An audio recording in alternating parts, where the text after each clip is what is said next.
Monsieur Gay, et ensuite, si vous voulez bien, on va voter, puisqu'il nous reste beaucoup d'amendements sur lesquels on ne pourra pas débattre. Oui, d'accord, pardon, Monsieur le Président, mais on peut quand même dire quelques mots.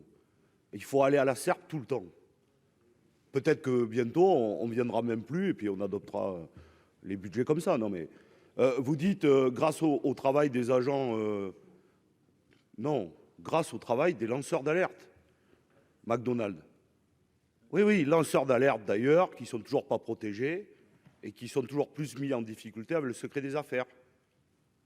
C'est un camarade de la CGT qui a porté le fer sur cette question-là. Non, mais oui, oui, c'est public. C'est pas les agents.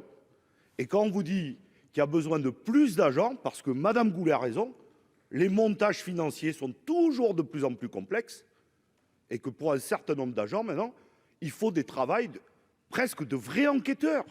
Et il faut pousser les choses avec des montages financiers dans plusieurs paradis fiscaux. Et quand vous dites on a augmenté la remontée, oui, 2021 mieux que 2020, mais notamment c'est sur les aides Covid qui ont été largement distribuées. Ben si.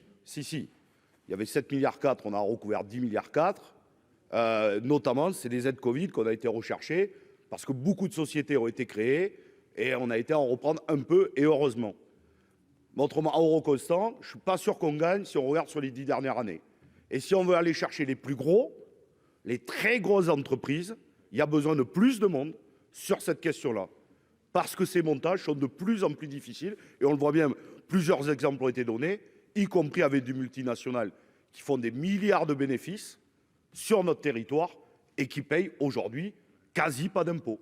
Et vous le savez, c'est une question. D'ailleurs, la taxation des GAFAM, vous en faites un combat. Pour l'instant, on ne voit pas grand-chose arriver. Monsieur le ministre.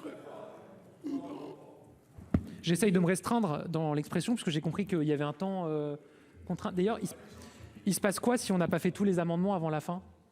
On les reporte au week-end. Bah, je sais, ça fait 10 jours que je suis là. Hein. Donc, j'ai pas... vous m'apprenez rien, monsieur. Hein. Taxe sur les GAFA. Qui est le premier pays à l'avoir fait et à ce stade encore un des seuls à l'avoir fait? C'est nous. C'est nous, 500 millions d'euros elle a rapporté la première année, on sera je crois à 700 800 millions l'an prochain. On est le premier pays européen à avoir mis en place une taxe sur les GAFA et on est encore un des seuls à l'avoir fait. Qui pousse au niveau européen, qui est moteur au niveau européen et au niveau international pour avoir une taxation minimale des entreprises, justement pour éviter l'optimisation fiscale et les prix de transfert? C'est nous. On a même annoncé que l'année prochaine, on le ferait avec un groupe de pays européens en avance si on n'arrive pas à convaincre les autres. On est en première ligne dans la négociation à l'OCDE pour y parvenir. Donc honnêtement, sur ce sujet-là, je suis très à l'aise en vous disant qu'on est pionnier et moteur.